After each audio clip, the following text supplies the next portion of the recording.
Buenas tardes.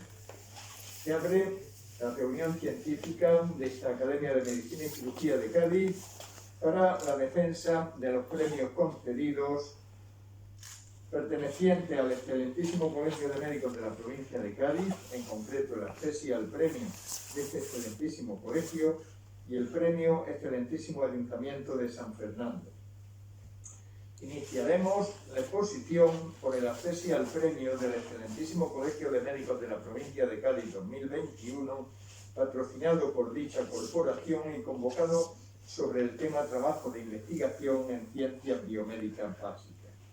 Fue concedido al trabajo titulado La actividad antitumoral del selenito sódico, solo o en combinación con gemcitabina en el cáncer pancreático, un estudio in vitro e in vivo. Sus autores fueron el don Kevin Doello González, licenciado en Medicina, doña Cristina Mesas, don Francisco Quiñonero, doña Gloria Perazzoli, doña Laura Cabeza, don José Prado, doña Consolación Melguizo y don Raúl Ortiz, del puerto de Santa María.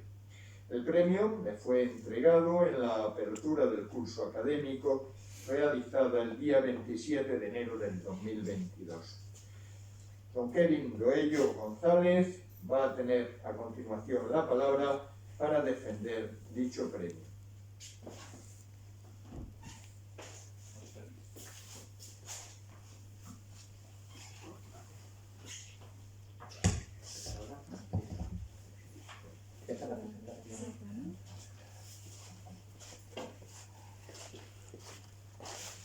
Mi nombre es Kevin Doello, soy especialista en oncología médica en el Hospital Virgen de las Nieves y miembro del grupo de investigación CTS 107 del Centro de Investigación Biomédica de Granada.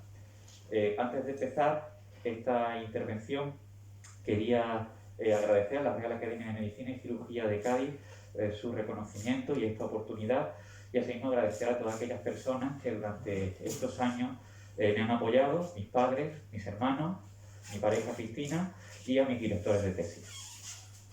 El trabajo de investigación que voy a exponer a continuación se titula El efecto antitumoral del selenito sódico en cáncer de páncreas, estudios in vitro e in vivo, y vamos a comenzar este trabajo comentando de forma somera una serie de generalidades sobre el cáncer del páncreas, sobre las cuales, sustentaremos la exposición del trabajo de investigación que a posteriori vamos a comenzar. El cáncer de páncreas tiene un pronóstico muy ominoso, concretamente, según los datos del Instituto Nacional de Estadística y de la Sociedad Española de Oncología Médica, es el séptimo más frecuente y, sin embargo, es el tercero más letal en España. Por antonomasia, el cáncer de páncreas alude a un tumor exocrino y, más concretamente, en el 90% de los casos, a un adenocarcinoma ductal. Y el gran problema de este tumor radica en que el 70% de los mismos son diagnosticados ya en estadios avanzados, de estadios 3 o estadios 4. Gran parte de este hecho es debido a que se trata de un tumor muy silente en sus estadios iniciales y ya obviamente cuando se diagnostica, se diagnostica en estadios avanzados, los que a veces poco puede hacer. Disculpe. En esta diapositiva lo que trataba de transmitir es el pronóstico tan infausto que tiene el cáncer de páncreas. Concretamente, aquí podemos ver en esta gráfica cómo la tasa de incidencia anual y la tasa de mortalidad anual del cáncer de páncreas, tanto en hombres como en mujeres, se superpone. Quiere decir que la inmensa mayor parte de los diagnosticados acaban falleciendo del mismo. Asimismo, en este gráfico de supervivencia podemos comprobar cómo la supervivencia a 5 años, incluso de aquellos tumores pancreáticos estadio 1, es decir, los más pequeños, los que se han pillado en la fase más precoz, se sitúa en torno al 50% de supervivencia.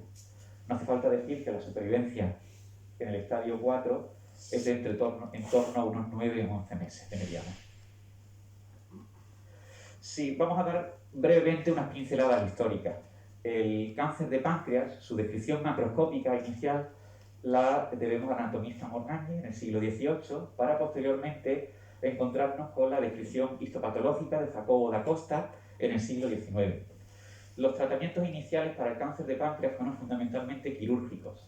Hay que destacar en el siglo XX al cirujano Whipple, al cual debemos la intervención por excelencia, la intervención quirúrgica por excelencia del adenocarcinoma ductal de cabeza de páncreas, la duodenopancreatectomía cefálica o intervención de Whipple. Sin embargo, a pesar de ese tipo de intervenciones, la supervivencia a 5 años del cáncer de páncreas continuaba siendo muy baja. Lo que realmente, dentro de esta situación tan mala, marcó una diferencia, aparte de la cirugía, fue la aparición de los primeros agentes quimioterápicos, que comenzaron con las mostazas nitrogenadas después de la Segunda Guerra Mundial, y a posteriori con la aparición de los antimetabolitos como la ceftibina, o de los taxanos, o de los salicilatos. Porque esta quimioterapia es la que permitió, una vez operados los cánceres de páncreas, que a los 5 años pues tuviésemos ese 50% de supervivencia. Antiguamente, cuando no existía esa quimioterapia nos quedaba una supervivencia mucho más baja, en torno al 5 o 10% solo con la cirugía. De forma muy somera voy a comentar unas pinceladas del tratamiento que actualmente en el hospital seguimos en el cáncer de páncreas. Es íntimamente dependiente del estadio en el cual ese tumor se diagnostica. Los tumores de estadio 1 y 2, es decir, tumores localizados, su tratamiento consiste en cirugía y posteriormente un tratamiento quimioterápico durante 6 meses de quimioterapia preventiva, es decir, quimioterapia adyuvante, para prevenir la recaída del mismo. Después tenemos los tumores localmente avanzados, los estadios 3, los cuales dividimos en 2 subgrupos. Los tumores que afectan estructuras como el eje esplenoportal, vena porta, es decir, estructuras que a priori pueden ser reconstruibles por el cirujano, son tratados con una quimioterapia neoadyuvante de inducción, como por así decirlo, para reducir el tumor, y posteriormente se lleva a cabo la intervención. Sin embargo, hay otros tumores que las estructuras a las que afectan son estructuras arteriales, como puede ser el tronco celíaco, o una infiltración de más de 180 grados de la arteria mesentérica superior, y eso implica que a priori son tumores irresecables por parte del cirujano, y por tanto se lleva a cabo una quimioterapia de inducción durante 3 meses y a posteriori una consolidación del tumor con un tratamiento de quimio y radioterapia. Los tumores de páncreas estadio 4, es decir, los que son diagnosticados en una fase metastásica, ya sea metástasis hepática, peritoneal o pulmonares o ganglionares, del tipo que sean, pues son candidatos a un tratamiento de quimioterapia paliativa. Pinceladas muy pequeñas, muy breves del tratamiento. La cirugía, fundamentalmente, tumores de páncreas que se sitúan en el cuerpo o en la cola. Los pacientes en cirugía son sometidos a una pancreatectomía corporocaudal, consiste en la resección del cuerpo y la cola del páncreas junto al bazo, y aquellos tumores de la cabeza del páncreas son sometidos los pacientes al procedimiento de Whipple, la duodenopancreatectomía encefálica, consiste en la resección de la cabeza del páncreas junto a gran parte del duodeno, parte de la biliar, y una reconstrucción en Iderux. En el caso de la radioterapia que se suministra a los pacientes con cáncer de páncreas, en caso de ser candidatos a la misma, es una radioterapia conocida como de intensidad modulada o IMRT, que en este caso se realiza de forma concomitante con el quimioterápico oral capecitabina, un derivado del 5-fluoracilo. En cuanto a quimioterapia, el fármaco estrella del cáncer de páncreas es la gemcitabina, un fármaco antimetabolito, que bien se suministra en monoterapia o en combinación con naraxane, que es paclitaxel en nanopartículas. Asimismo, también destacar otros regímenes quimioterápicos, como puede ser la combinación de 5-fluoracilo y irinotecanano-saliclatino, porfirinos, u otros regímenes como la combinación de 5-fluoracilo e irinotecanano-partículas naliri o 5-fluoracilo-saliclatino, folfos. Realmente con esto simplemente quiero dar como una visión general, no entrar tampoco en profundidades. Ahora sí, en esto me quería detener un poco más porque es la base del posterior trabajo de investigación. Es ¿por qué el cáncer de páncreas es tan maligno? ¿Por qué recae después de operado con tanta facilidad? ¿Por qué es tan resistente a los tratamientos quimioterápicos? Aquí en parte tenemos la explicación. Por un lado, son tumores con una gran reacción desmoplásica que presentan un gran estroma tumoral, el cual actúa, por así decirlo, como una especie de coraza o de cápsula que protege a las células tumorales de la acción de los agentes quimioterápicos. Por otro lado, es un tumor muy poco inmunogénico, cuyos antígenos activan en una baja medida, es decir, activan poco a la inmunidad celular que en cierto modo actúa de inmunovigilancia de los tumores pancreáticos. Por otro lado, asimismo, como otro tipo de tumores, presentan células madretumorales, son células que son las responsables de la recidiva o de la recidiva de los tumores y la recaída de los tumores, que a su vez tienen como rasgo el ser muy quimioresistentes y tener la capacidad de entrar como una fase de dormancia, de dormición, y despertarse a cabo de los meses o años dando lugar a recidiva.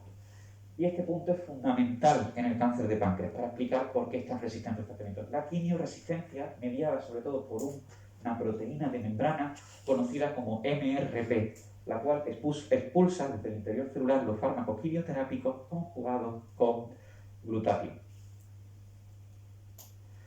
Aquí lo que quiero yo realmente aquí resaltar con esta diapositiva es lo que es, digamos, la investigación biomédica de fármacos en general, los ensayos clínicos en fases precoces. Es decir, existen multitud de fármacos que son ensayados en fases precoces, podría poner multitud de ejemplos, que bien en la fase preclínica o en la fase de desarrollo humano, fase 1, o bien en fase 2, antes o después se acaban cayendo. Y no son ni uno ni dos, son del 95 al 99% de los fármacos ensayados. Nosotros en el día de hoy vamos a hablar de un compuesto conocido como selenito sódico. Aquí mostramos su presentación según la casa comercial, que lo que quería plantear es por qué entonces, si la inmensa mayor parte de los compuestos se caen, ¿por qué este compuesto va a ser especial, ¿no? Pues precisamente es lo que vengo a defender y lo que vengo a explicarles ahora siguiente. Concretamente, este compuesto, el selenito sódico, es una oxosal inorgánica compuesto del anión selenito y del cation sodio. Tradicionalmente a dosis bajas se ha empleado como suplemento en cultivos celulares y también incluso se daba como suplemento en los caballos de carreras, por así decirlo, para, entre comillas, doparlos, ¿no? Posteriormente se hicieron estudios en los primeros años de la década de los años 2000 en los cuales se detectó el selenito sódico en líneas celulares de linfoma, leucemia, y se vio que era muy activo frente a estas líneas celulares. Los mecanismos de acción que se describieron al mismo eran totalmente distintos a los de una quimioterapia tradicional. En este caso, el selenito sódico actúa deplecionando el glutatión reducido y la tiorredosina reducida, que son dos moléculas que se encuentran en el interior celular, que son las responsables de defender a las células frente a su propio estrés oxidativo. De tal manera, cuando el selenito sódico dejaba estas células desprovistas de estos mecanismos de defensa, estas células, por su propia proliferación y su propio metabolismo, ese estrés oxidativo general las acababa autodestruyendo. Asimismo, en el año 2009, un equipo del Instituto Karolinska, un trabajo de Olm y colaboradores, describe que concretamente las células tumorales más sensibles al selenito sódico, paradójicamente, son las más quimioresistentes. Concretamente, se relacionan con esta proteína de membrana que ya hemos descrito, la proteína MRP, la cual se encarga de la detoxificación de fármacos quimioterápicos conjugados con glutatión reducido. Esto ocasiona un entorno ácido, que ya de por sí el entorno extratumoral, el entorno extracitoplasmático tumoral es muy ácido, con mucho poder reductor, y si a eso le sumamos la presencia de gran cantidad de glutatión reducido a consecuencia de la detoxificación de fármacos por MRP, se produce una reducción del anión selenito a biselenuro, y este anión es mucho más permeable para atravesar la membrana plasmática, de tal manera que actúa mucho más a nivel intracelular, ocasionando en mayor medida la muerte de las células tumorales. Por tanto, tenemos un cáncer, el cáncer de páncreas, con un pronóstico infausto, que se caracteriza por ser un tumor de por sí muy quimioresistente, por esas causas que hemos comentado, sobre todo por la presencia de la sobreexpresión de MRP, y por otro lado también porque es un tumor muy resistente a la apoptosis por vías tradicionales, concretamente porque, no lo hemos dicho antes, pero sobreexpresa sobre todo una proteína conocida como NF-κB. Por tanto, el selenito sódico, que hemos dicho que parece tener unos mecanismos de acción de muerte celular distintos los de la quimioterapia tradicional, y que a su vez actúa aún más en aquellas células tumorales que expresan MRP, por decirlo así, le viene como anillo al dedo el selenito sódico al cáncer de páncreas. Este es el artículo de investigación, el cual vamos a exponer posteriormente. Y comencemos con los resultados.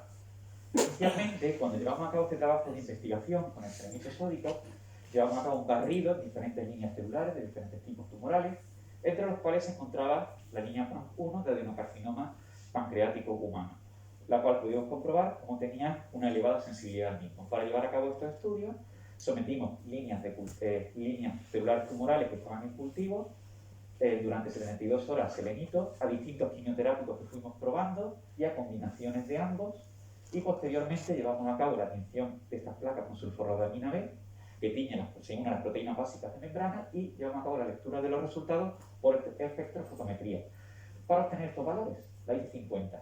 Es decir, la concentración de fármaco a la cual se inhibe el 50% de la proliferación de la población celular. Lo que pudimos comprobar es que existe una IC50 de 5,2 micromolar, lo que indicaba una elevada sensibilidad de la línea celular de mutación pancreático al selenito sódico.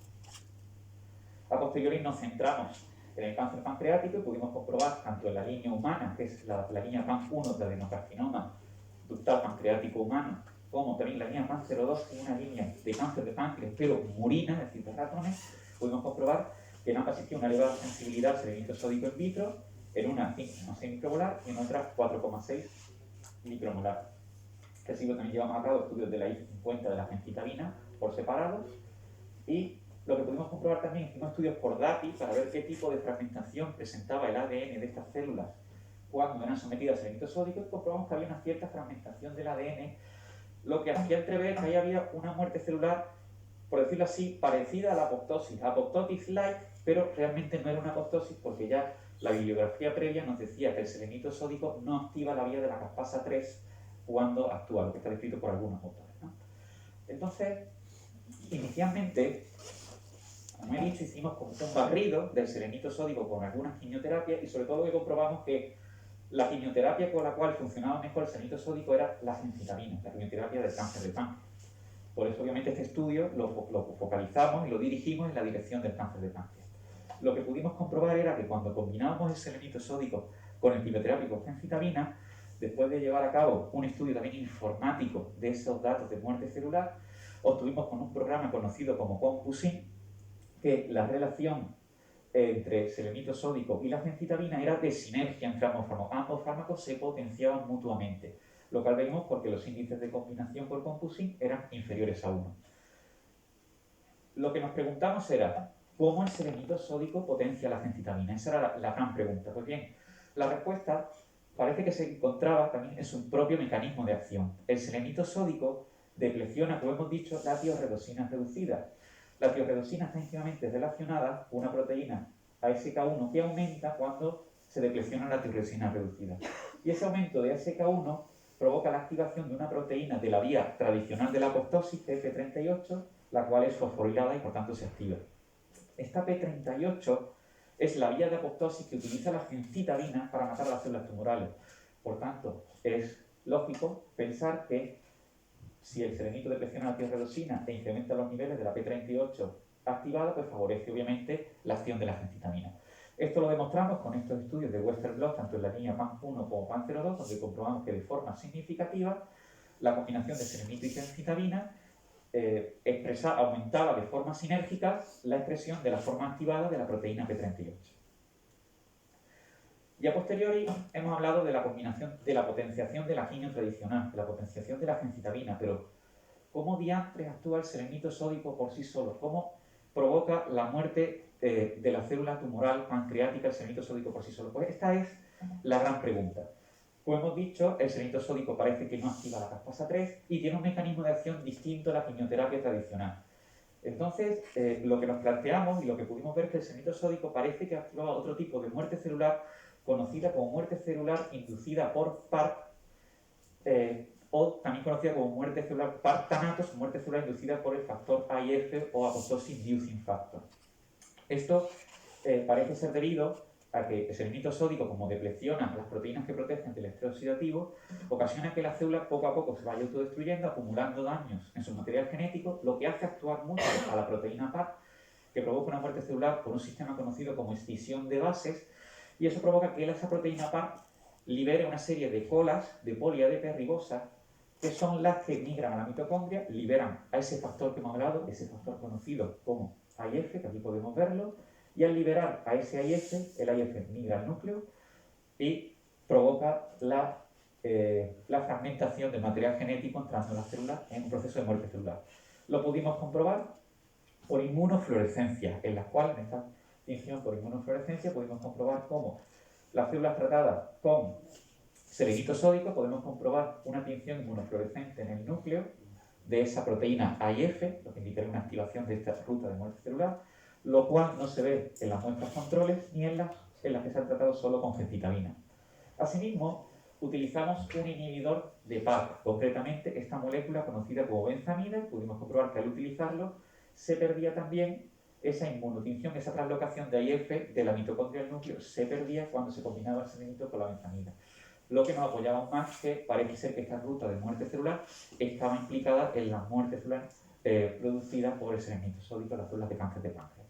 También llevamos a cabo estudios en los cuales combinamos el selenito sódico con la benzamida para analizar los valores de muerte celular y vimos cómo en ese análisis informático por CompuSync existía un antagonismo entre ambas sustancias, es decir, que la benzamida provocaba que las células del cáncer de páncreas fueran menos sensibles al selenito sódico in vitro. Lo cual refuerza aún más que parece ser que estas rutas de muerte celular son las que están implicadas en la muerte celular por selenito sódico, cáncer de páncreas. Un pequeño inciso, muy breve. Cuando hablamos de cáncer, ya en el año 2000, Robert Weinberg y Hanahan describieron cómo que la célula tumoral tiene una serie de propiedades o de características que la hacen única respecto a otros tipos celulares. Esas propiedades son los hallmarks of cancer. Concretamente, entre ellos hay algunas propiedades que se relacionan con la agresividad de las células tumorales. Concretamente, la capacidad de invadir y metastatizar, la capacidad de formar nuevos vasos sanguíneos o angiogénesis, también la capacidad de formar esos cánceres o derivar en esos cánceres essenciales que ocasionan la recidiva tumoral.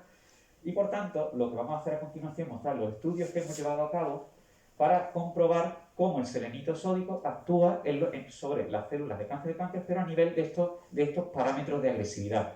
Para ello llevamos a cabo estudios de colonias, de migración celular, de angiogénesis, esferos tumorales multicelulares, que son algo así como pequeños tumorcillos que generamos in vitro, las placas de cultivo, y estudios sobre esferos de células madre tumorales. Los estudios en colonias, sobre todo en la línea PAN02, la murina, observamos cómo el selenito por sí solo y sobre todo la combinación de selenito gencitabina, observamos que había una disminución significativa de la formación de colonias una vez estas células habían sido tratadas in vitro con estos fármacos y eran posteriormente resembradas. Y en los estudios de migración celular obtuvimos unos valores y unos datos bastante escalofriantes. ¿Escalofriantes por qué? Lo que voy a mostrar a continuación. Tenemos los grupos control, aquí en morado, y posteriormente tenemos en naranja, selenito, y la gencitabina en azul. Este estudio de migración se lleva a cabo por el ensayo de la Wound Healing Assay, es decir, el ensayo de reparación del daño de la herida, y pudimos comprobar cómo la migración de esas células tumorales era menor de forma significativa cuando eran tratadas con selenito sódico, incluso en PAN1 en la línea humana y mucho más en la línea murina, en este caso, y pudimos comprobar cómo en ambos casos la gencitabina por sí sola estimulaba la proliferación, mejor dicho, la migración, de las células tumorales de cáncer pancreático. Lo cual no quiere decir que la quimioterapia que utilizamos habitualmente en la clínica puede ser muy citotóxica, pero parece que in vitro estimula la migración de las células tumorales, lo cual es paradójico, incluso a lo mejor puede explicar algunas cosas, ¿no? Lo importante es que en este caso pues, el selenito disminuye esa migración celular y la formación de colonias. Angiogénesis, estudio de formación de vasos sanguíneos. Concretamente para este estudio cultivamos las células tumorales, concretamente la línea PAN02 en este caso, y fueron cultivadas in vitro con el selenito, como podemos ver aquí, a diferentes dosis, y un grupo control en el cual no pusimos tratamiento. Esos medios de cultivo, después de 72 horas, fueron recogidos y fueron aplicados a un cultivo de células del endotelio del cordón umbilical, de la línea Hewett. Cuando comprobamos, según el medio inductor, cómo crecían esas células Hewett y formaban vasos sanguíneos o redes primitivas, por así decirlo, de vasos sanguíneos, pudimos comprobar cómo el selenito sódico, de forma significativa, disminuía la formación de esos, por así decirlo, vasos sanguíneos primitivos. Y esa significación aparecía en la inmensa mayor parte de los parámetros analizados. Por otro lado, también llevamos a cabo estudios sobre esos tumorcillos, esos MTS que hemos generado in vitro en cultivo, y también estudios sobre esferos de cáncer essencial. En el caso de las MTS, llevamos a cabo un experimento a 144 horas en las cuales esos MTS eran sometidos a diferentes tratamientos, selenito solo, gencitabina y selenito con gencitabina, a diferentes concentraciones, y pudimos comprobar cómo la combinación de selenito y gencitabina, tanto en la línea PAN1 como la PAN02, a 144 horas, era la que de forma mayor y significativa provocaba una mayor inhibición de la viabilidad de estos MTS, de estos esferos, de estas tumoresferas. Estos estudios fueron realizados por una técnica de viabilidad celular conocida como CCK8. En el caso de las transfer stem cell, que aquí podemos ver, lo que hicimos fue aplicar a las líneas celulares, tanto la PAN1 como la PAN02, aplicamos unos medios inductores para recoger, para seleccionar, ayudar a seleccionar las células madre tumorales, unos medios inductores que contienen algunos factores de crecimiento, como el EGF, el LIF, el B27, y una vez seleccionadas esas transfer stem cell y caracterizadas, que llevamos a cabo también su caracterización, fueron sometidas a los diferentes tratamientos, el nitrosol, la gencitabina sol y las combinaciones. Lo que pudimos comprobar es que en la línea, tanto en la línea PAN1 y en la línea PAN02, incluso más claro en este caso la línea PAN02, pudimos comprobar cómo la combinación de selenito y gencitabina disminuía de forma significativa la formación de estos esferos de cáncer stem cell respecto al grupo control y respecto también, en este caso, a la monoterapia. Todos estos resultados bastante alentadores que obtuvimos in vitro, pues nos llevaron a realizar experimentos in vivo sobre animales de experimentación. Concretamente, utilizamos una cepa de ratón conocida como C56, en este caso albinos, y estos ratones fueron sometidos a diferentes tratamientos posteriormente al haberles inducido tumores con la línea PAN02, es decir, inicialmente con un número determinado de células de la PAN02, esas células fueron inoculadas subcutáneamente a estos ratones y en el momento que formaron tumores palpables, estos ratones fueron tratados intraperitonealmente con diferentes tratamientos, concretamente con el selenito sódico solo, con la gencitabina sola o con una combinación de selenito y gencitabina. Concretamente fueron tratados durante 10 ciclos y cada ciclo se suministraba cada 3 días. Obviamente estamos hablando de ratones, no estamos hablando de seres humanos. Una vez terminaron esos 10 ciclos de tratamiento, tuvimos las medias de volumen tumoral y esa en cada grupo de tratamiento, y lo que pudimos comprobar era que con respecto al grupo control, que aquí podemos ver el volumen de tratamiento medio, es decir, el volumen medio del grupo control en milímetros cúbicos, la utilización de la monoterapia del selenito y la gencitabina disminuía ese volumen al 50%, a la mitad, y que la combinación de selenito y gencitabina de forma significativa disminuía el crecimiento, disminuía el volumen medio de esos tumores a la cuarta parte.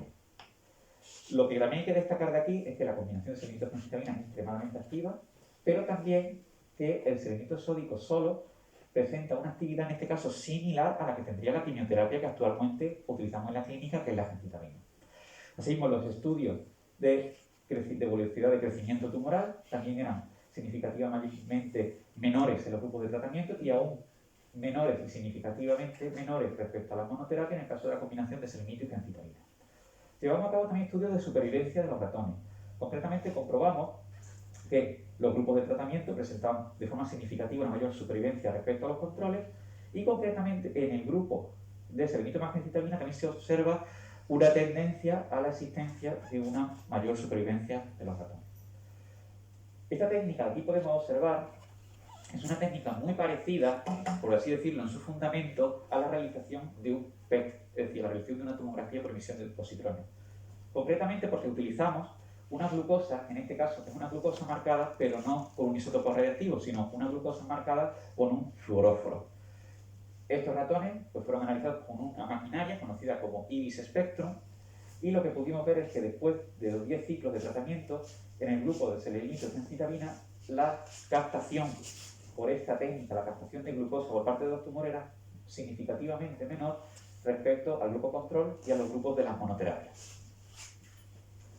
Una vez terminó el experimento y estos ratones fueron sacrificados, llevamos a cabo estudios histológicos.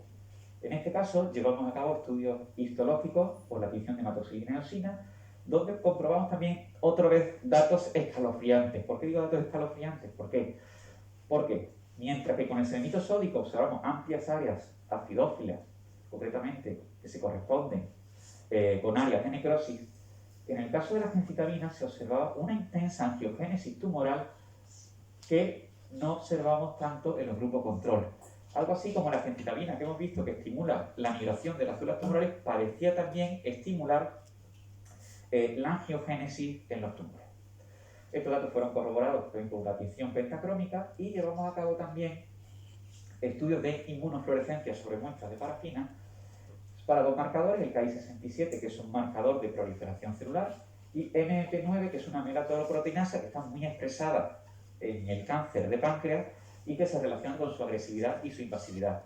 Pudimos comprobar que MMP9, aquí no se ve bien, pero realmente por la imagen, claramente hay una inmunotinción para MMP9 y también intensa en el control para Ki67. En el grupo de selenito y fencitabina se observaba una disminución significativa de la inmunotinción para Ki67 y la desaparición de la inmunotinción para MMP9. Una vez presentados estos resultados in vivo sobre animales de experimentación, pues nos llega a preguntarnos si esto se podría trasladar a la clínica, a estudios en seres humanos. Pues bien, hasta la fecha existen dos ensayos clínicos en fase 1 con selenito sódico, uno de ellos realizado en el Instituto Karolinska con selenito sódico intravenoso y otro realizado en Estados Unidos con selenito sódico oral.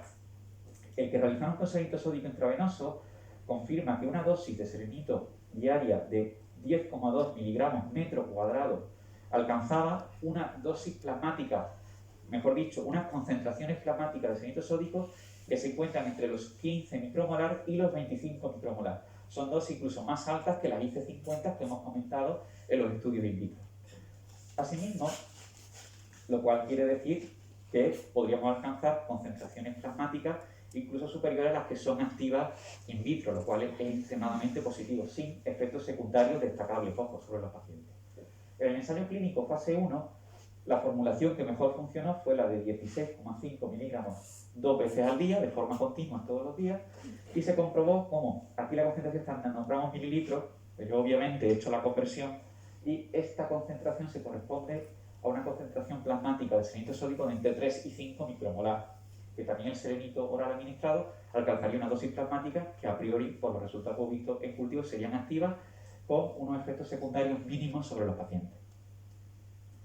Por tanto, conclusiones, es decir, ¿a qué nos lleva todo esto? Es decir, lo que nos lleva a todo este estudio, y lo que yo quería transmitirles, es que este fármaco, el selenito sódico, parece, primero, que es muy activo en los estudios que hemos realizado tanto in vitro como in vivo sobre el cáncer de páncreas, y sobre todo tiene una gran peculiaridad que es selectivo, es decir, este compuesto se activa en el entorno extratumoral, en el entorno ácido extratumoral, el cual también, a lo cual favorece, obviamente, la presencia de gran cantidad de glutatión reducido como consecuencia del funcionamiento de las proteínas MRP que está relacionada con la quimioresistencia.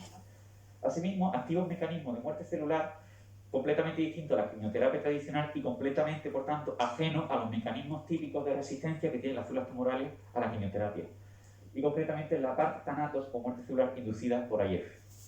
Asimismo, hemos visto cómo el selenito sódico potencia la acción de la fencitabina por la vía de P38 y disminuye los parámetros de agresividad tumoral en los estudios que hemos realizado. Todo ello ha sido corroborado en estudios in vivo, como hemos demostrado, y abre la puerta a posibles ensayos clínicos en seres humanos. Yo el ensayo clínico que realmente planteo en este caso sería un ensayo clínico fase 2, en el cual nosotros a los pacientes habitualmente, en estadio metastásico o en adyuvancia, les suministramos fencitabina en algunos casos, y esa fencitabina se suministra en ciclos de 28 días, los días 1, 8 y 21.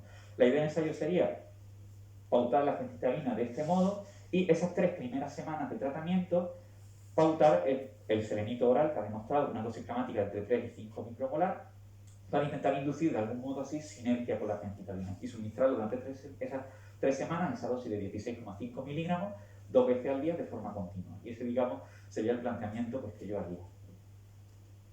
Y esto es todo, pues muchas gracias por su atención.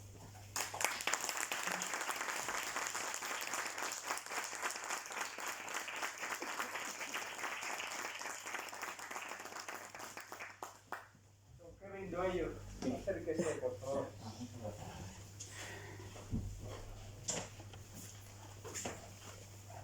Y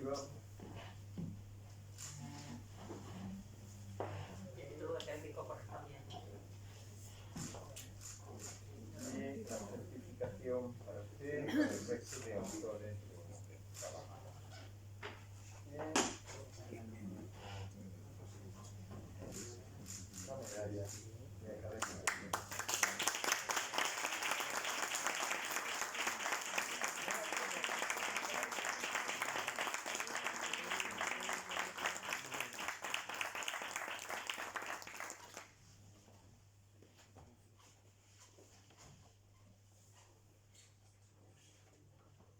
Perdón.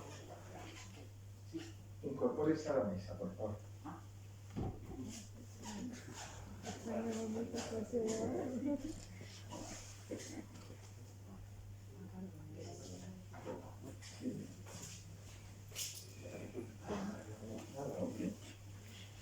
Continuamos la sesión con la defensa del trabajo que ha conseguido el premio del excelentísimo Ayuntamiento de San Fernando 2021, patrocinado por el mismo y dotado con 600 euros, y que estaba convocado con el tema del trabajo de investigación sobre medicina del deporte. Fue concedido al trabajo titulado Aproximación a la psicopatología en el deporte, presentado bajo el lema mágico del que abierta la correspondiente plica resultó ser su autor, don José Lorenzo de Motrico Álvarez, licenciado en Medicina de Cádiz. El premio, como en el caso anterior, fue entregado el día 27 de enero del 2022. Tiene la palabra. Querida.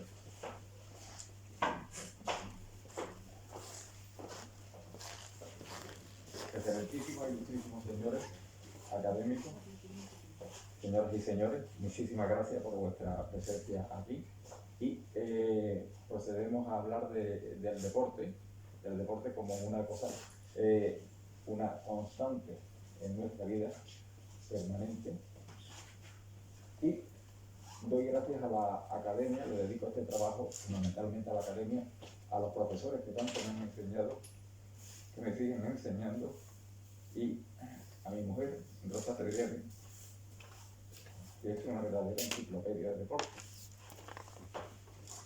Así que comenzamos por la aproximación a la psicología en el deporte. Espero que me estén escuchando adecuadamente. Bien. El deporte dio aquí una noticia espectacular en el mes de agosto del pasado año con Simone Biles, y que se dio de baja de su participación en las Olimpiadas por un episodio que tuvo de depresión o de burnout, con las consecuencias que ello implicó en el deporte, ¿no? Aquí se atrevió a hablar y dijo: tenemos que proteger nuestra mente, no somos solo atletas, somos personas. En los atletas, fundamentalmente, en todos los deportistas, lo que se ve son sus constantes físicas, la capacidad que tienen de operar, la capacidad que tienen de resistencia, la capacidad del equilibrio, toda esa serie de cosas, y sobre todo la productividad que ejercen. Para ello, evidentemente, esta mujer fue como una especie de detonante. En el 1965 se hizo el primer congreso internacional en Roma sobre psicología en el deporte. Posteriormente ha sido siempre el campo de la medicina el que más se ha metido a través de su faceta de la psiquiatría en la indagación de esto. Lentamente esto fue, a medida que fue avanzando el conocimiento de la psicología, en la institución de facultades de psicología y demás, hasta el momento actual en el que existe toda una especialidad sobre psicología del deporte dentro de la carrera de psicología.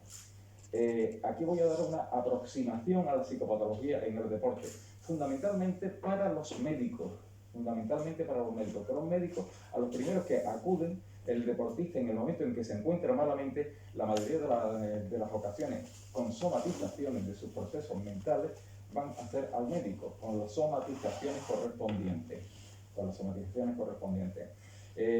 Yo participo muchas veces aquí en la Facultad de Medicina en una asignatura optativa que existe, que es Medicina del Deporte, en el que se da precisamente el aspecto psicológico de las afecciones dentro del deporte. El nivel etiopatogénico que tiene esta enfermedad, empezamos por los trastornos de conducta del competidor. En primer lugar, generado por la actividad deportiva.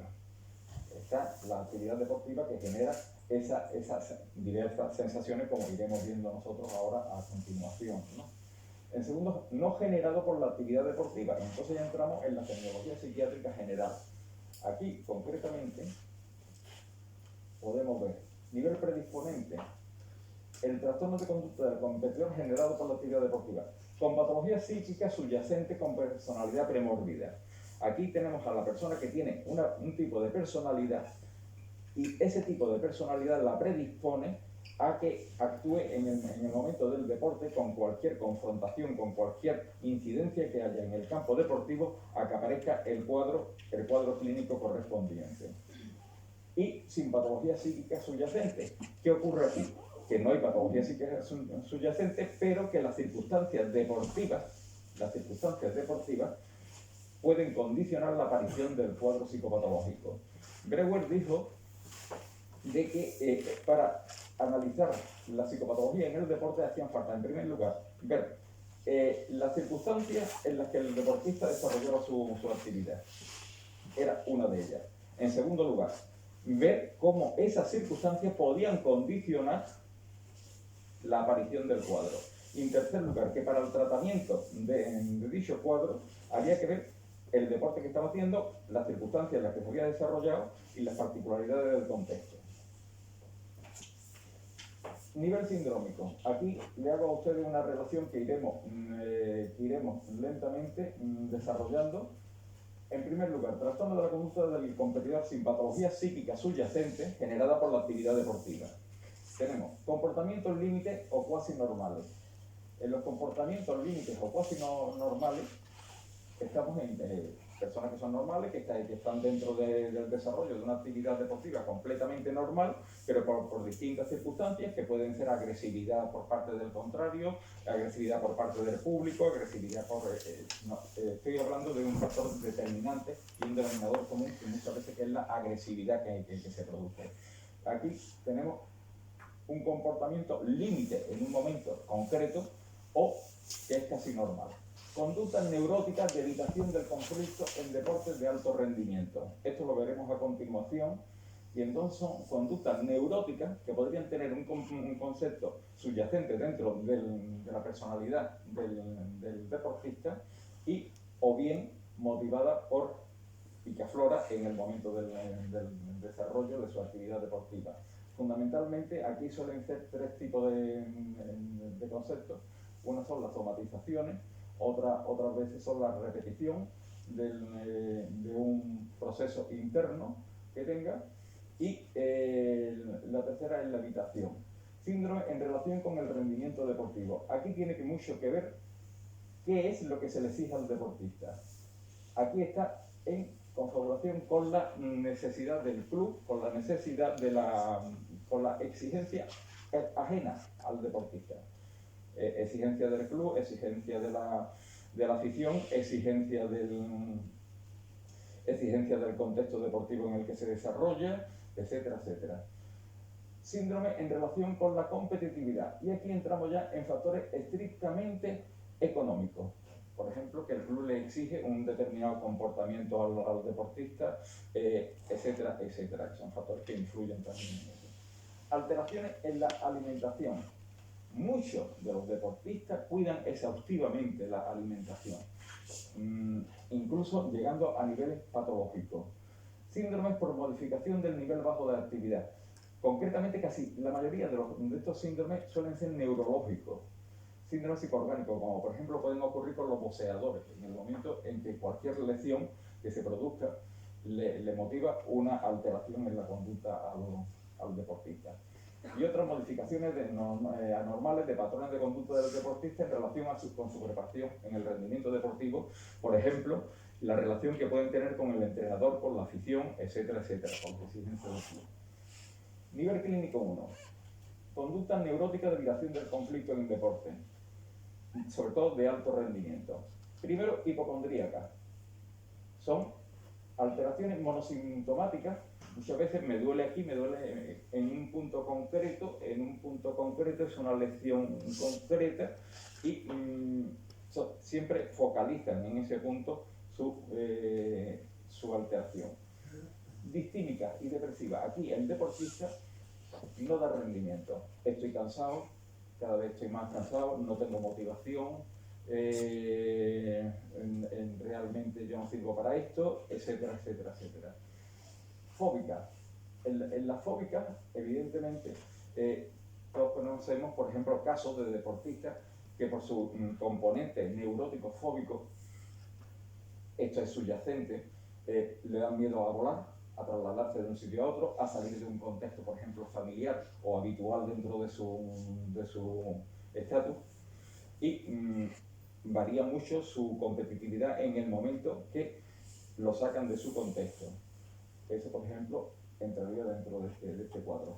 Y las conductas paranoides. Las conductas paranoides, en el momento en que el deportista también, con una actividad subyacente, empieza a pensar de que todo va en contra de él, de que va en contra de que se le mandan cosas que hablan malamente de él, que se le mandan actividades que no son las suyas, que se le mandan hacer cosas que no son suyas y que hablan malamente de él, como he dicho antes, etcétera, etcétera. Y el carácter de la dismorfofobia, que también empiezan a pensar, esta actividad no va bien con esta parte de mi cuerpo. Se me está pidiendo, por ejemplo, que haga actividades que no están en conjunción con mi armonía, etcétera, etcétera. Estoy desarrollando más este tipo de musculatura que no va conmigo, toda esa serie de factores. Por ejemplo, esto se ve mucho en las nadadoras artísticas y demás.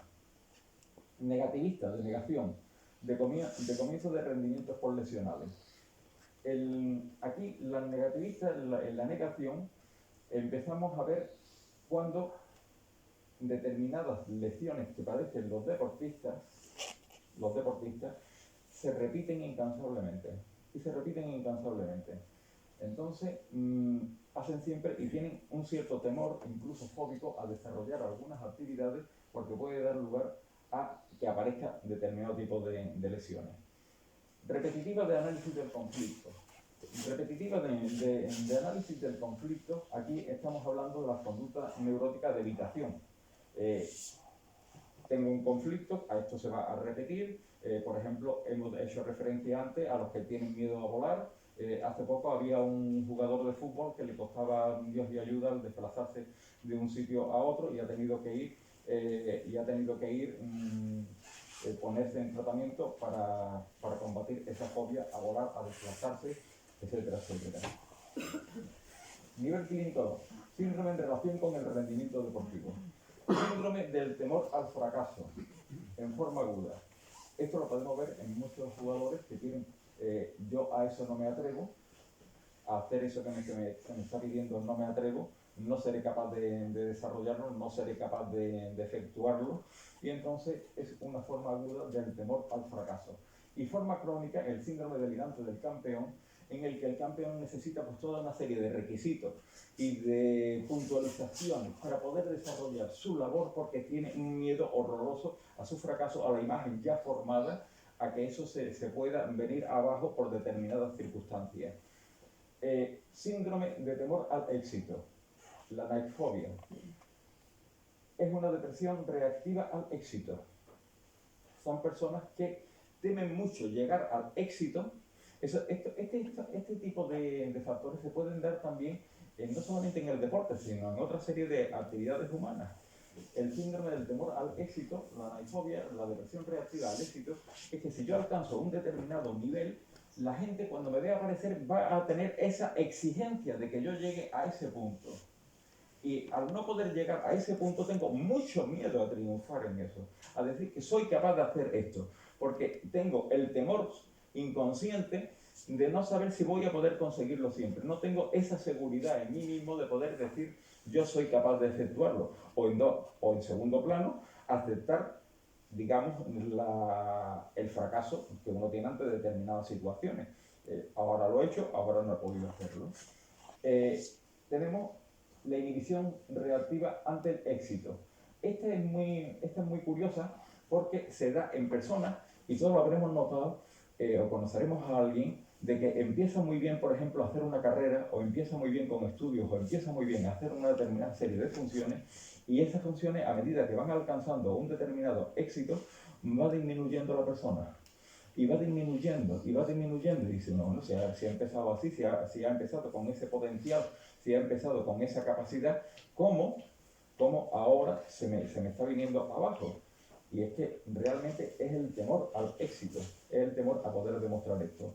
Recientemente, en las últimas Olimpiadas, hemos tenido un caso que nos puede llevar a la nightfobia. Hemos tenido el caso de un chaval de 18 años que en un rocódromo, aquí en España, se convirtió en campeón de España, campeón nacional del rocódromo, de la actividad del rocódromo.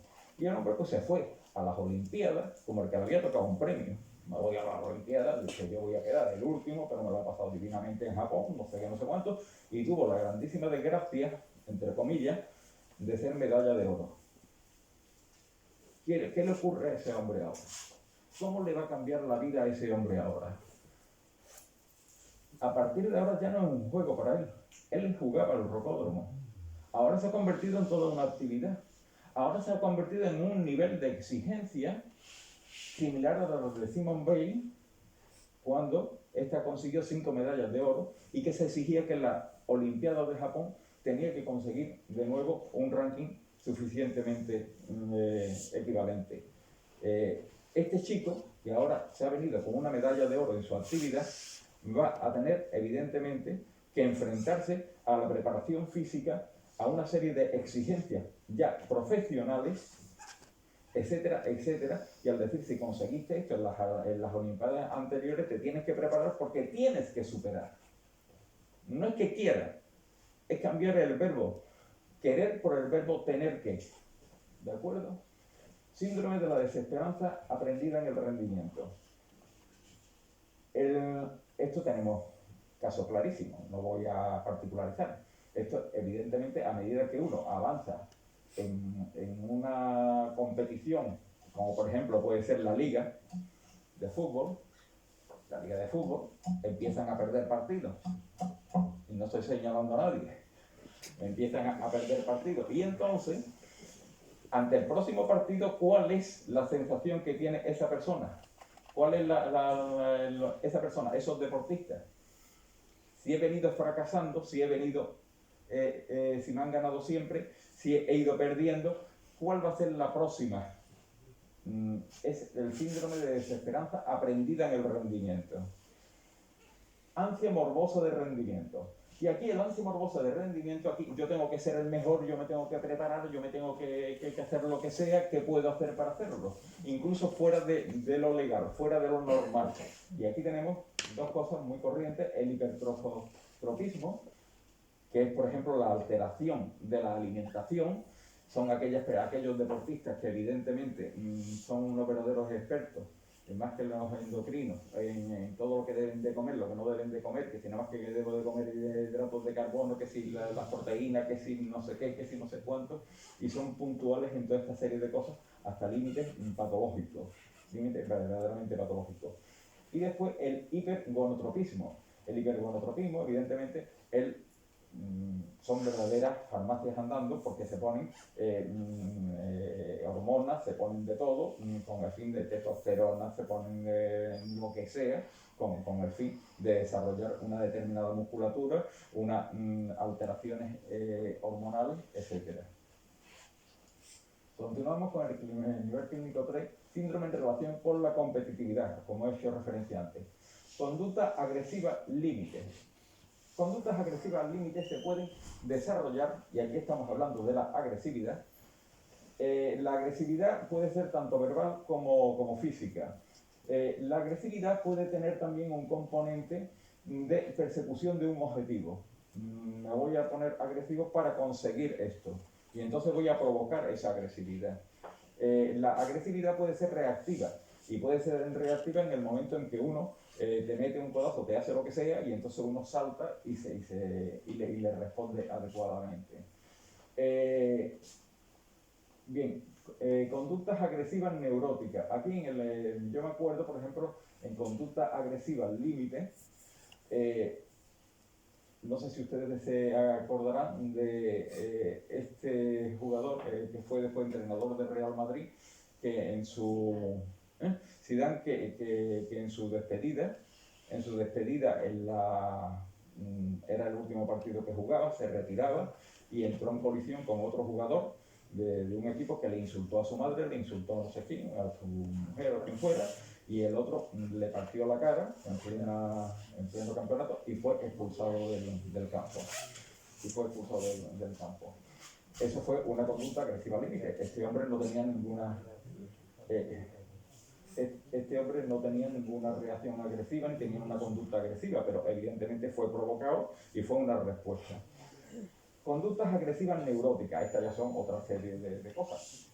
Piensa que me van a atacar, me van a eso, luego hay ya un factor predisponente para desarrollar esa conducta agresiva, o también de persecución de un objetivo. Conductas agresivas psicóticas, y aquí estamos indudablemente con el ejemplo de las psicosis tóxicas por dopaje, que la persona no es responsable de su actividad ni de su conducta por aquello que se ha tomado. ¿De acuerdo? Y conductas agresivas psicopáticas. Las conductas agresivas psicopáticas son aquellas que son premeditadas. Todas las psicopatías se caracterizan, digamos, por una frialdad enorme. Es la consecución de un objetivo. Entonces están perfectamente programadas para qué lo voy a hacer y cómo lo voy a hacer. Alteraciones de la alimentación. Tenemos la anorexia nerviosa, para que le voy a explicar a ustedes lo que es la anorexia nerviosa, porque evidentemente ya todos lo conocemos, pues una restricción en la alimentación enorme, la bulimia en su extremo opuesto, distorsiones dietéticas, ingestas restrictivas, ingesta de hipersuplementación selectiva, antihidrato de carbono y la hiperfagia secundaria psicógena. Todo esto me parece que no necesita una mayor aclaración, sino que son todas las alteraciones de la alimentación. Nivel clínico 5, síndrome por modificación del nivel bajo orgánico. Síndrome exotóxico. El ejemplo de psicosis tóxica o sintomáticas por doping. Luego hay un efecto a una sustancia exo, fuera de lo normal, fuera de uno, que viene a alterarle a uno la conducta. Y síndrome endotóxico o dismetabólico, el ejemplo del sobreentrenamiento. Por ejemplo, coma hipoglucémico, bajada de azúcar, bajada de glucosa, en un entrenamiento feroz, golpe de calor, etcétera, etcétera, etcétera, que se pueden dar por estos síndromes. Síndromes secundarios a lesión mínima, crisis distímica duradera. Yo me he roto lo que sea, un hueso o lo que sea, y entonces yo evidentemente eso no lo vuelvo a hacer más. No vuelvo a jugar más de esa manera, no vuelvo a entrenarme más de esa manera, no vuelvo a tal, y entonces ya eso es casi crónico, ¿no? Tenemos, por ejemplo, el ejemplo de Nadal, que es todo lo contrario. Este hombre tuvo una fractura, creo que del escafoides, y sin embargo, como si no se levantara. Tendrá cantidad de molestias, tendrá cantidad de cosas, pero el hombre se atreve a competir, se atreve a eso y completamente pasa de su lesión. Sin embargo, otros sobre todo en la conducta neurótica de evitación del conflicto, en las posturas hipocondríacas, manejan mucho esa lesión para obtener un beneficio secundario a eso. Requieren permanentemente la atención médica, que la atención médica nunca es suficiente.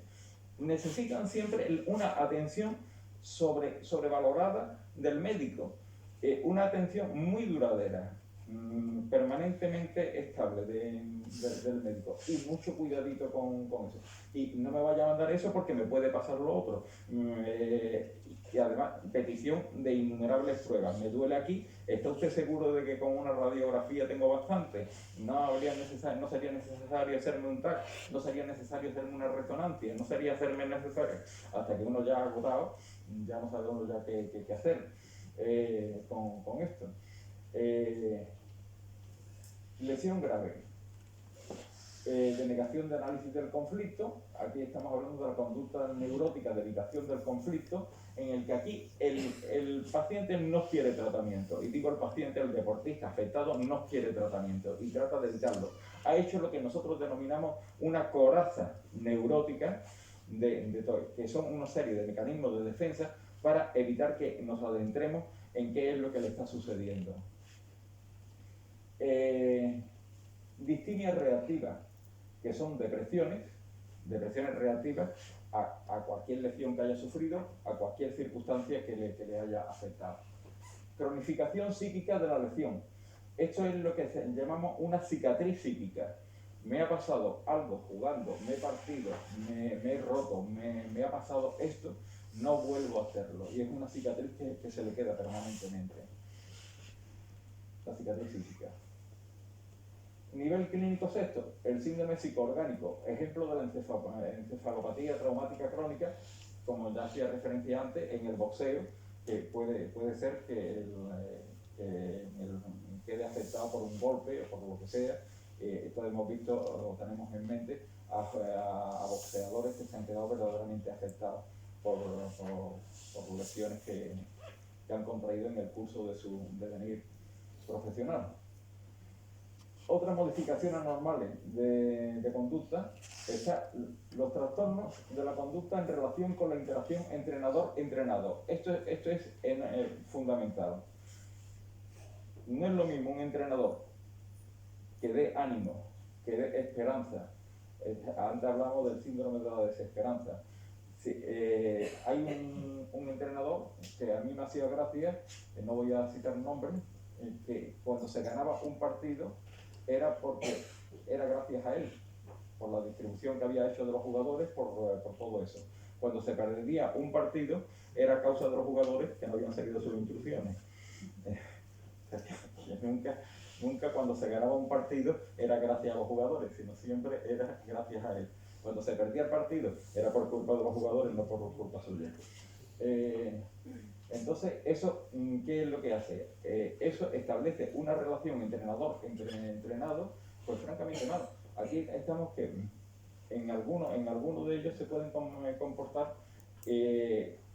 creando un sentimiento de inferioridad, incluso no un sentimiento de inferioridad por parte del jugador, sino como que se somete a juicio el jugador cada vez que se enfrenta al entrenador.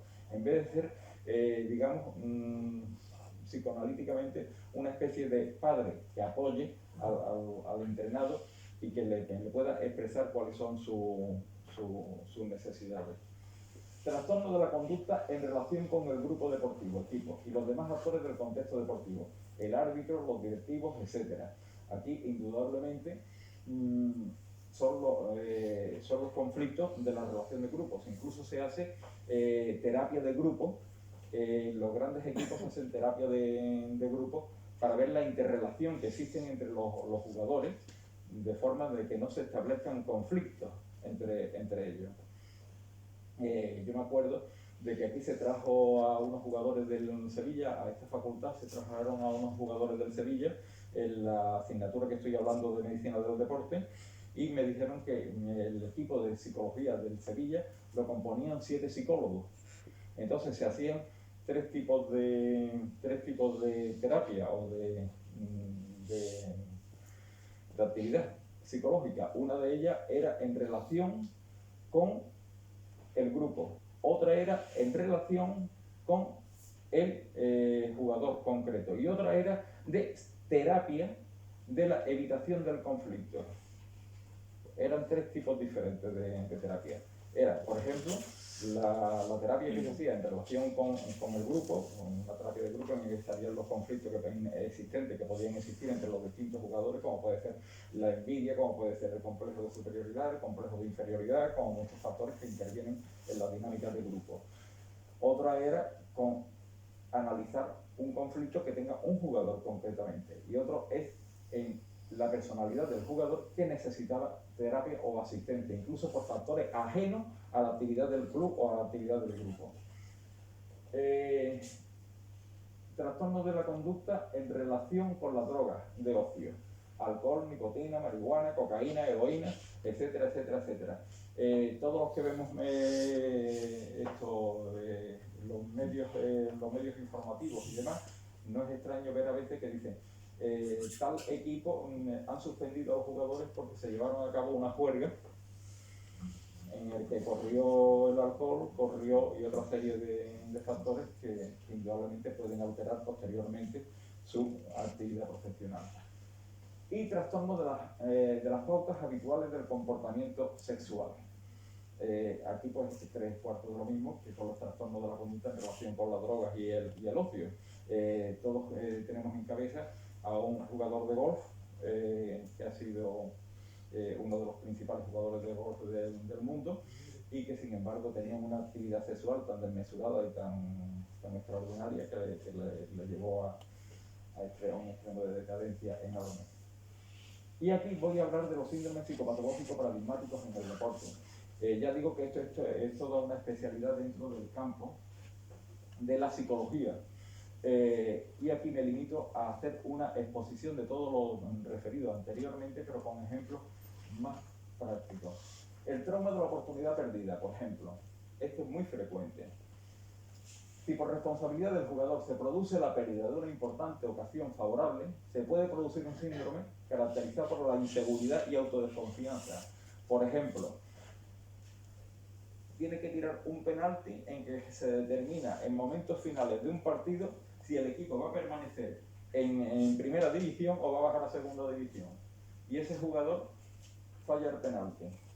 La que se le cae encima es tan tremenda que esa persona no sé cómo lo va a soportar. Si se va a tener que ir de la ciudad, si se va a tener que ir del club, si se va a tener que ir de lo que sea, la afición que se lo come, etcétera, etcétera. Equivale al estrés postraumático. El trauma de la oportunidad perdida es un mecanismo de autorrepetición del trauma. Este jugador, cada vez que tenga que tirar un penalti en las mismas circunstancias que le ha ocurrido por lo anterior y que lo ha fallado, no puede evitar el que se le venga a la cabeza, me va a pasar exactamente igual, me va a pasar otra vez lo mismo. Y eso, evidentemente, es un hándicap que tiene. Es una especie de profecía de autocumplimiento. Complejo de inseguridad o de inferioridad. Que conste que el haber puesto aquí al Atlético de Bilbao, al Atlético de Madrid y al Real Madrid no es ninguna particularidad especial. Sino aquí me limito a la imagen que estaba buscando, en el que aquí vemos a un Benzema que está muy contento por haber conseguido la Copa de Europa, y aquí tenemos al del Atlético de Madrid que echándose las manos a la cabeza con un sentimiento de inferioridad horroroso por haberla perdido. También, e incluso si nos atenemos a Sabina, podemos ver que en el himno del Atlético de Madrid todos son quejas y todos son lamentaciones. Es como una especie de sentimiento de inferioridad que hay en él. Muchas personas padecen este complejo, y los deportistas no son la excepción, sino que muchas personas tienen el complejo de inferioridad. Esto lo trata muy bien Adler, que fue uno de los principales discípulos de Freud, junto con Jung, en el comienzo del psicoanálisis, que en el conocimiento del hombre trata fundamentalmente del complejo de inferioridad. En determinadas situaciones evocan el pasado infantil creando inseguridad y disminuyendo la confianza en sí mismo. Ciertos jugadores proyectan sobre su rival el fantasma de un otro dominante y triunfador, mientras que a sí mismos se ven débiles e impotentes. La naifobia. Esta es ya, como he referido antes, es el miedo a la victoria. Se diferencia de otra fobia en que no están claramente conscientes, sino que las personas no son conscientes de ese miedo. Uno puede saber claramente, todas las personas tenemos una fobia, absolutamente todas. Y tenemos una fobia, uno puede ser a la araña, otro puede ser a las cucarachas, otro puede ser a lo que sea, mientras que, o a volar, o lo que sea, pero el miedo a la victoria es claramente inconsciente.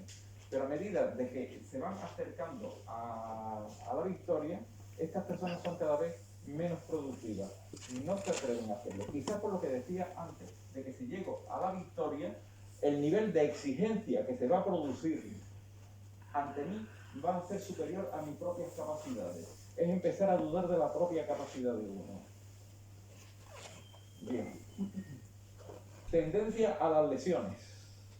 Hay determinados jugadores que tienen una feroz tendencia a las lesiones. Coleccionistas de lesiones, aquí se titula al final.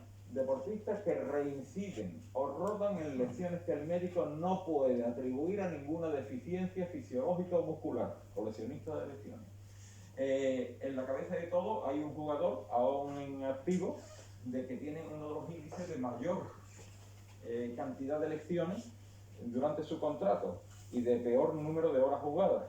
Quiero decir, de menor número de, no peor, sino menor número de horas jugadas. Hasta el punto de que esto llevó a cabo el manifiesto del equipo de médicos de su club, uno de los más importantes de España, por lo cual significa de que tenía verdaderos especialistas y muy acreditados en su contexto, a emitir un informe diciendo que el jugador carecía de signos médicos, de signos patológicos que pudieran justificar la dolencia que manifestaba. Lo que los médicos no encontraban reacción alguna. Sin embargo, el jugador este es un excelente jugador de golf. Cuando estaba dado de baja, jugaba muy bien al golf. No doy más datos. Esto puede ser debido a la disminución de la tensión psíquica en la musculatura en momentos precisos del movimiento. Es uno de los factores que genera lesiones que de esta forma toman una etiología psicológica. El cansancio, el exceso de estrés o la debilidad anímica pueden generar estas caídas de tensión o descoordinaciones musculares. Síndrome del triunfador o síndrome de Ícaro. Es más difícil mantenerse que llegar. Los jugadores no pueden sostener el lugar al que accedieron generando conductas que boicotean la nueva posición. Este es un síndrome muy curioso en el que la persona quiere subir tanto, se autoexige tanto, que fracasa. Hasta que no fracasa no para. O sea, el síndrome de Ícaro es he llegado y continúo, y cada vez el reto es más importante y no importan las dificultades físicas, las dificultades psicológicas, las dificultades reales, pero eso lo voy a superar. Es un exceso de autoconfianza o una exigencia, un yo ideal, en términos psicoanalíticos, que siempre es una exigencia que te superan y que te desbordan. Explosiones emocionales. Aquí estamos hablando de la agresividad. Aquellos quienes los dioses quieren destruir empiezan por hacerlos enojar. Esto es griego. Son los jugadores descontrolados en los que se manifiestan desbordes emocionales que pueden provocar desde la pérdida de la precisión necesaria para definir un partido hasta la expulsión del campo de juego. Ya decía antes lo del Zidane, que le pasó con el jugador este y que ocasionó que en su partido de despedida, que él pretendía que fuera como una cosa, cada vez que nosotros nos despedimos de una actividad en nuestra profesión, pues queremos la mejor de las despedidas. Y este hombre pues provocó que lo echara. No es que lo provocara, sino tuvo tal reacción ante el insulto o la agresión de la que fue objeto que contestó. En esencia son pulsiones agresivas expulsadas al exterior, pero que retornan en contra del propio sujeto. ¿De acuerdo? Implosiones emocionales. La agresividad, señores, tiene dos vías de expresión. La agresividad tiene una vía externa de agresión y una vía interna de agresión. La agresión externa, como ya hemos manifestado, se puede decir partiéndole la cara, insultando, lo que sea, desde agresión física a la agresión verbal. La implosión normalmente adquiere de una revelación de tipo somático. Por ejemplo, yo en mi trabajo anterior he tenido pacientes en los que me han venido a consulta después de mantener reuniones con personas de superior categoría en las que no podían expresar la agresividad que les producía esa persona y me venían a consulta para que les tomara la atención y decía, es que voy a reventar, es que tengo un dolor de cabeza que... Entonces, ¿qué estaban haciendo? Una somatización enorme de esa agresividad. Encuentran su origen en el estrés psíquico y angustia que aparecen bajo la forma de implosión. No pueden hablarlo. Son los jugadores que no hablan y en los que la procesión va por dentro. Caso de Simone Weil, que después dijo que había sido objeto de numerosas agresiones por parte de su médico, creo que fue, de su médico. Se producen por tensión acumulada en el interior del cuerpo que no tiene una adecuada liberación. Bien. El doping. Señores, consiste en el consumo de sustancias que implican un eventual aumento del rendimiento. Aquí pongo como por ejemplo a este que ustedes conocerán, a Ben Johnson, que en un artículo que leí dijeron que era una farmacia corriendo. Cuando tenemos, por ejemplo, el ejemplo de las deportistas que cuando empezaron a hacerse los controles antidoping que venían de la República Democrática Alemana, que eran verdaderos también farmacias. Entonces, esto implica pues un aumento de la actividad, indudablemente. Yo, por mi profesión, antes, en el ejercicio de mi profesión en el ejército, he visto también alteraciones en los análisis de sangre, sobre todo en las transaminasas y demás, de llamar a gente que eran auténticos deportistas con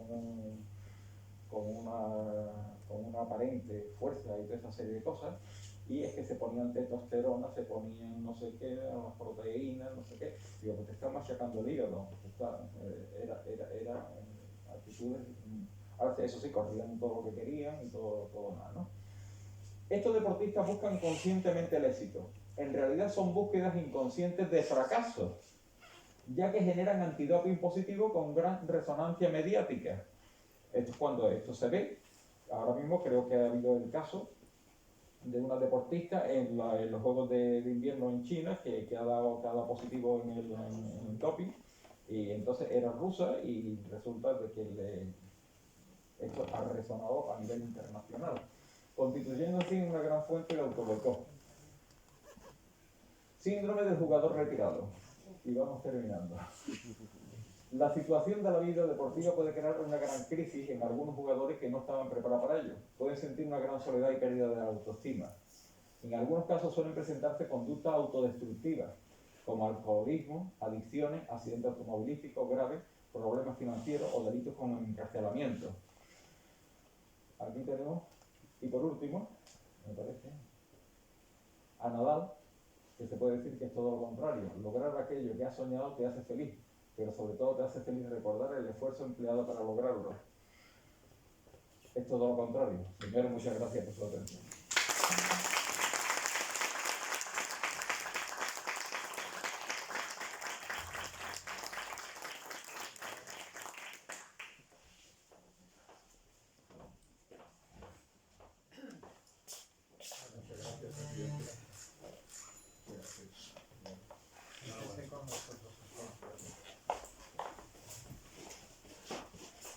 Tenemos 6 minutos, no mucho más.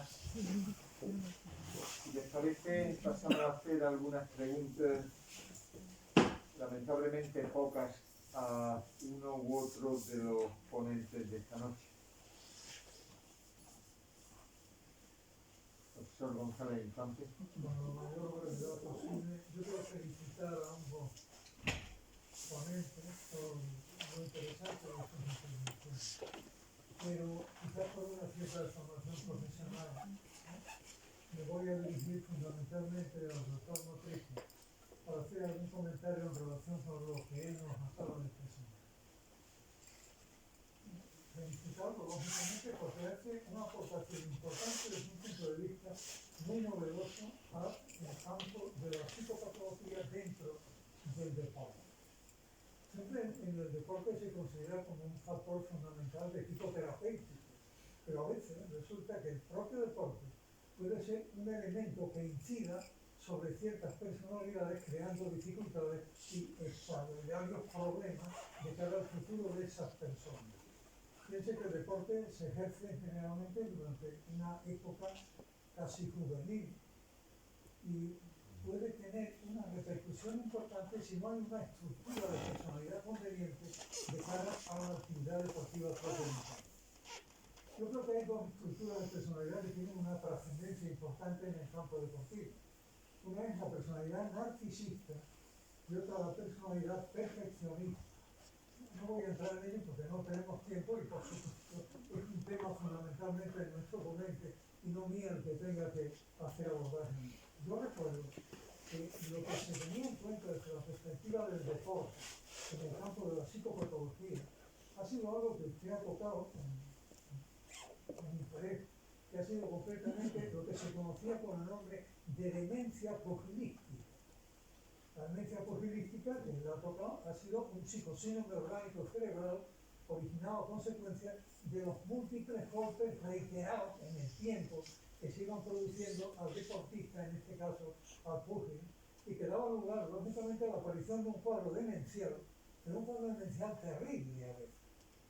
Hemos visto la terminación de algunos deportistas de esta índole y hemos visto cómo han ido deteriorándose su estructura de personalidad a unos niveles realmente profundos e importantes.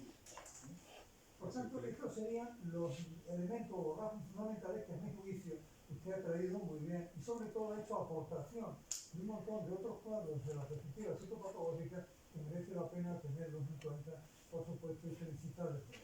Muchas gracias por tanto, presidente. Muchas gracias, doctor.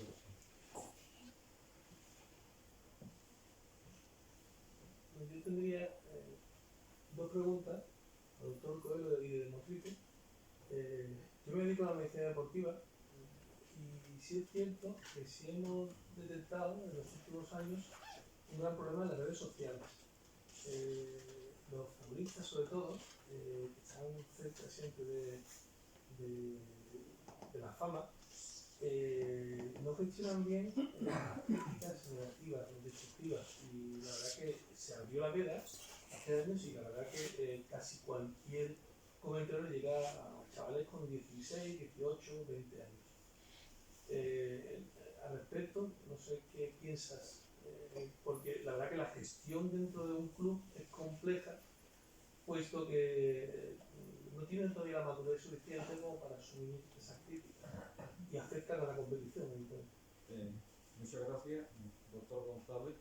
El doctor González es el médico de un club deportivo muy importante de la provincia y evidentemente es el responsable y puede decir lo que está manifestando con mucha certeza y conocimiento de causa. Vamos a ver, en esa edad la personalidad se está formando. Entonces todos esperan la aprobación para darle un sentimiento de autoconfianza y de seguridad en sí mismo. Evidentemente la crítica que se puede realizar en los medios, en las cosas mediáticas, pueden tener una doble vertiente. Una vertiente que sea real, por lo cual se puede tomar como una crítica que eso lo tiene que manejar el entrenador y decirle y justificarla para corregirla, o puede tener un interés extraordinariamente comercial, en cuyo caso es función del entrenador y de los miembros de ese club de crearle el paraguas a esa persona de que no tiene nada que ver con él, sino que el fin es otro. Uno de los principales mecanismos de defensa que existen es el desplazamiento. Y en el desplazamiento, bueno, eso no va contigo, eso es por esta otra parte. Y te han cogido a ti como un prototipo para llevar a cabo ese ejercicio. ¿De acuerdo? Entonces es crear esa coraza de la Muchas gracias, doctor. La siguiente pregunta era un poco, me llama la atención mucho, doctor, bueno, llegamos tarde. Esa es mi sensación siempre en el cáncer de páncreas. Llegamos tarde. No sé si muchos compañeros piensan como yo, la clave es la primaria. Creo que la clave es la primaria y el 80% de los ecógrafos que tenemos en primaria no se utilizan. Voy a lanzar un poco. Se tarda unos 15 minutos en hacer una ecografía abdominal. Creo que merece la pena llegar un poquito antes para que su estudio vaya muy bien seguramente y que la supervivencia mejore.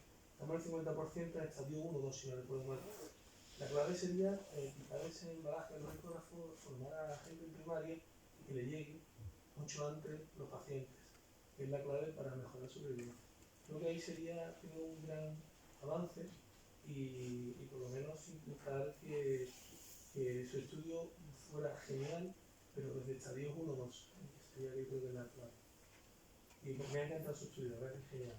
Y le agradezco mucho sus palabras, doctor González, y su apreciación. Y es cierto, tiene usted muchísimas razones. En el cáncer páncreas que el diagnóstico precoz es fundamental. Es decir, es cierto, es una patología cirugía cuya clínica en estadios precoces también, o bien no da clínica, o si da clínica es una clínica muy inespecífica. Entonces, también para un médico, incluso de atención primaria, puede ser difícil sospecharlo. Ahora mismo, como habla, digamos, las técnicas de screening ecográfica, a día de hoy, los estudios que se han hecho en cáncer de páncreas no han resultado mostrar datos significativos. Es decir, se ha cogido a población general, se ha empezado a hacer un screening ecográfico de la presencia o no de cáncer de páncreas y, sin embargo, los resultados de esos screening ecográficos no han arrojado resultados significativos de los ensayos clínicos realizados. Únicamente, solamente en aquellas personas que tienen historia familiar de cáncer de páncreas o mutaciones predisponentes al mismo, como puede ser la mutación de BRCA, por ejemplo, el BRCA2, en esos casos sí se ha visto que estas técnicas de screening funcionan, pero a nivel de población general, por desgracia, no. Entonces, hay realmente aquí un punto también muy importante, que son los biomarcadores. Los biomarcadores. A día de hoy tampoco existen marcadores tumorales específicos que permitan detectar a nivel plasmático el cáncer de páncreas en estadios precoces. Se están investigando algunos, por ejemplo, la sobreexpresión plasmática de mesomelina.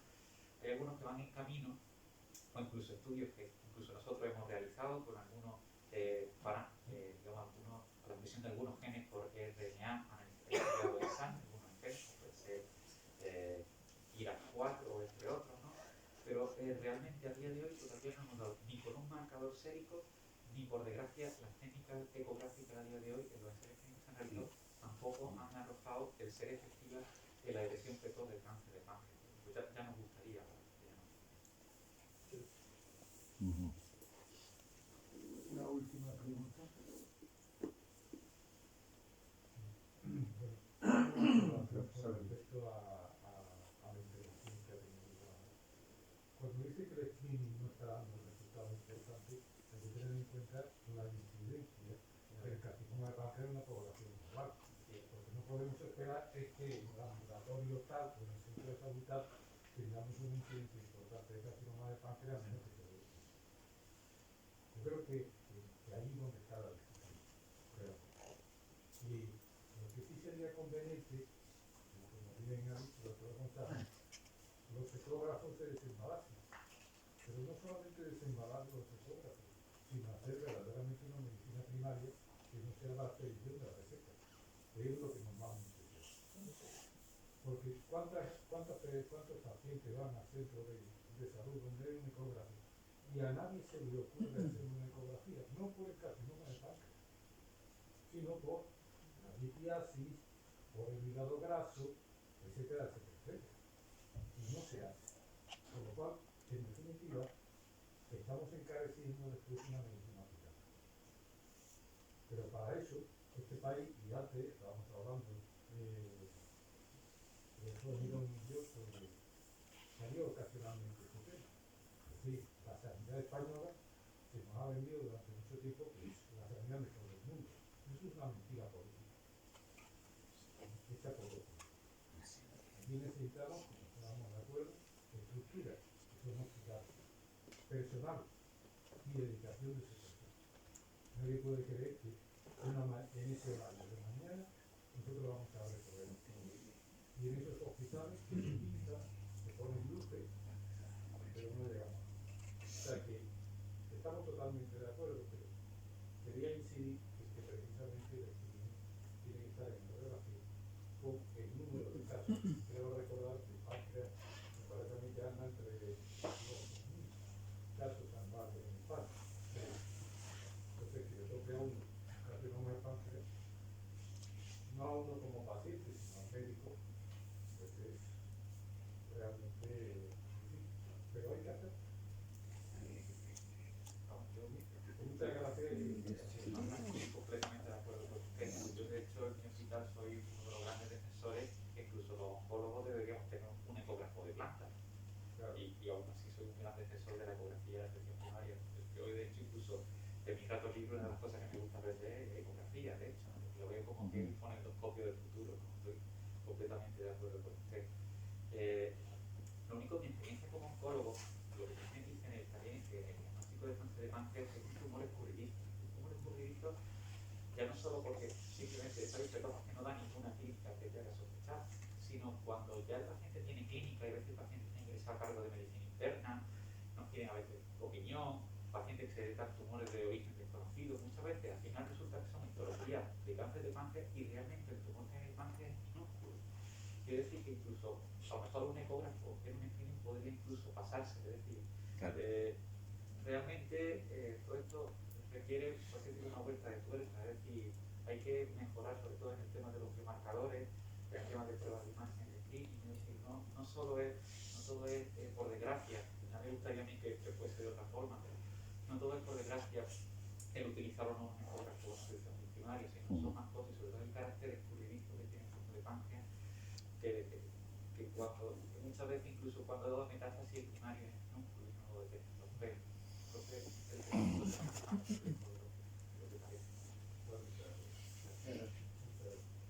Bien, lamento cortar aquí el coloquio. Agradecerle a todos ustedes la presencia, agradecerle a los dos ponentes la defensa de los premios a los que han sido merecedores. Y nada más, se levanta la sesión.